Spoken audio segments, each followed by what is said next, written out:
Selamat pagi, Shalom jemaat yang diberkati Tuhan. Apa kabarnya hari ini? Mari tetap sukacita, optimis menjalani hari baru, karena Tuhan sudah punya rencana untuk setiap kita ketika kita masih dipercaya menghirup udara pada pagi hari ini.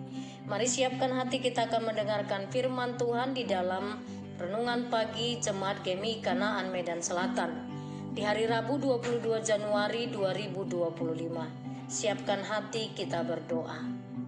Allah yang Maha Kasih, kami sungguh bersyukur untuk anugerah-Mu di hari yang baru. Terpujilah Engkau. Kami menyerahkan seluruh hidup kami sepanjang hari ini ke dalam tangan kasih-Mu, dengan lebih dahulu mendengarkan firman-Mu. Kami memohon kuasa Roh Kudus, tuntun kami untuk mengerti kebenaran firman-Mu. Bimbing kami untuk menghidupinya. Di dalam nama Tuhan Yesus Kristus kami berdoa. Amin. Sesuai dengan Almanak Gereja Metodis Indonesia, dari kitab Yehezkel pasalnya yang ketiga, ayat yang ke-10 sampai ayat yang ke-20. Saya membaca di ayat 18, demikian firman Tuhan. Apabila aku berfirman kepada orang jahat, engkau pasti mati, dan engkau tidak memperingatkan dia atau tidak berkata apa-apa untuk memperingatkan orang jahat itu tentang hidupnya yang jahat, supaya ia tetap hidup, orang jahat itu akan mati dalam kesalahannya, tetapi aku akan menuntut pertanggungjawabanmu atas darahnya. Amin. Jemaat yang terkasih, hati-hati dosa pembiaran. Itu yang menjadi tema firman Tuhan bagi kita pagi hari ini. Banyak orang beranggapan dosa adalah ketika kita melanggar apa yang Tuhan telah perintahkan, apa yang telah ditetapkan Tuhan. Sebenarnya bukan hanya itu saja.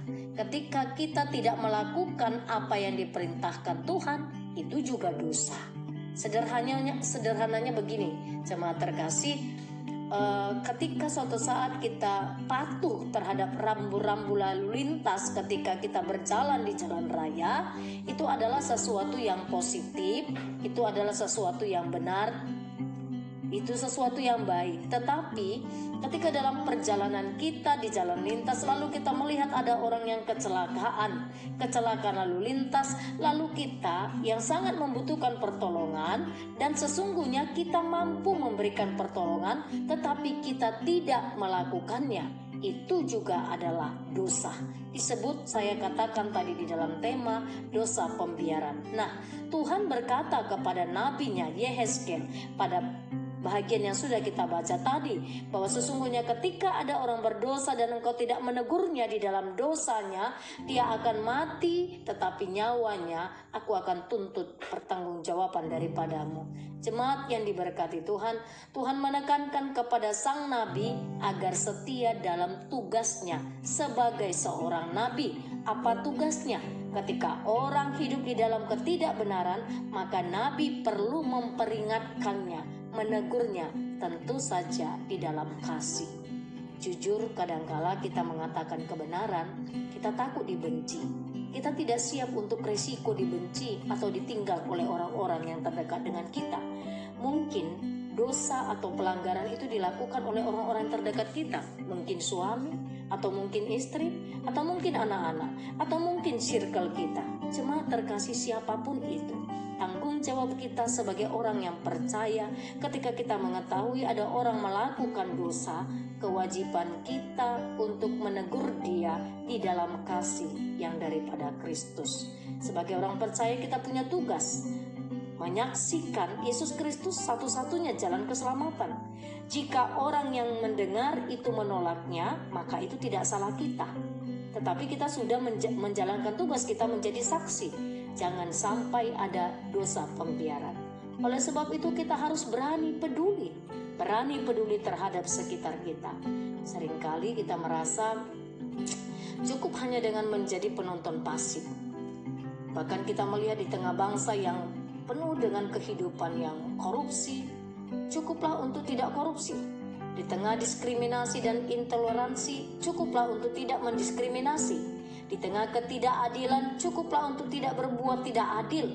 Sayangnya, tidak jarang kepasipan kita justru melegitimasi ketidakadilan. Saya ulang, kepasifan justru melegitimasi ketidakadilan.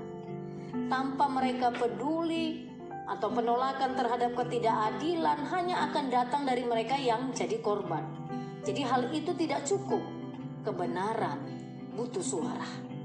Kebenaran butuh suara. Ketidakadilan, korupsi, dan berbagai hal jahat lainnya memang akan selalu ada. Kita tidak bisa menghapusnya, tetapi setidaknya kita bisa menolak hal itu terjadi begitu saja. Kita bisa jadi suara yang memprotes kejahatan-kejahatan itu. Seperti Yesus, kita bisa menjadi suara yang mengatakan benar bila benar, salah bila salah. Artinya ketika kita berani untuk tidak kompromi. Jemaat terkasih, bukan semata-mata tentang, jadi dosa itu bukan semata-mata tentang melakukan perbuatan jahat, tetapi juga tentang membiarkan perbuatan jahat. Hati-hati, awas dosa pembiaran. Pengamsal mengatakan dalam Amsal 27 ayat 5, lebih baik teguran yang nyata-nyata daripada kasih yang tersembunyi. Selamat menjalankan tugas kita sebagai orang yang percaya. Amin. Kita berdoa. Bapa, di dalam nama Tuhan Yesus Kristus, terima kasih untuk firman-Mu. Engkau mengenal setiap kami, tidak ada yang tersembunyi di hadapan-Mu. Mungkin kami juga bagian dari orang-orang yang sering sekali melakukan pembiaran terhadap dosa, terhadap pelanggaran, terhadap segala kejahatan. Mungkin apalagi menyangkut kepada lingkungan kami, kepada pribadi kami, keluarga kami. Tuhan, tolong kami. Dengan kasih-Mu beri kami hikmat untuk menegur kalau salah memang harus ditegur, supaya setiap orang berbalik dari dosanya. Bapa, kuatkan kami untuk melakukan kebenaran firman-Mu. Sepanjang hari ini segala aktivitas kami serahkan kepadamu. Tuhan, tolong kami untuk setiap apa yang kami pikirkan, apa yang kami kerjakan. Biarlah Tuhan kami menjadi berkemenangan di dalam Tuhan sepanjang hari ini. Kami juga menyerahkan untuk seluruh jemaat Tuhan, jemaat-Mu yang mengalami kelemahan tubuh, siapapun mereka tanpa terkecuali. Tuhan, ada banyak jemaat-Mu yang mengalami kelemahan tubuh. Kami mendengar Tuhan proses kesembuhan yang sedang dilakukan untuk Inang, Nyonya Napitu Puluburu Silitonga. Ada anak kami juga Gilbert yang sedang dirawat di rumah sakit. Atau ada jemaat-Mu yang sedang rawat jalan. Siapapun mereka Tuhan yang dalam masa proses pengobatan, kami mohon belas kasih Tuhan untuk menjamah dan menyembuhkan mereka. Bapa yang baik, jemaat-Mu yang butuh kekuatan, yang dalam pergumulan yang berat, dalam segala beban yang dihadapinya, hamba mohon belas kasih-Mu Tuhan. Apapun pergumulan mereka, hadirlah Engkau melawat setiap pribadi, setiap rumah tangga, setiap jiwa, siapapun mereka. Tolonglah Tuhan, karena di dalam Engkau kami berkemenangan. Saat ini kami menaikkan syukur, ada 2 orang jemaat Tuhan yang hari ini berulang tahun. Kami bawa kepadamu Tuhan, Bapak Konsul Alminton Tampu Bulun, ada Ibu Sri Bintang Damayanti Tambunan. Mereka hari ini berulang tahun. Berkatilah dengan kesehatan, bertambah umurnya, bertambahlah cintanya kepada Tuhan, bertambahlah kasihnya kepada Tuhan, bertambahlah berkat atasnya, bertambahlah kesehatan. Berkati hidup pribadinya dan keluarganya.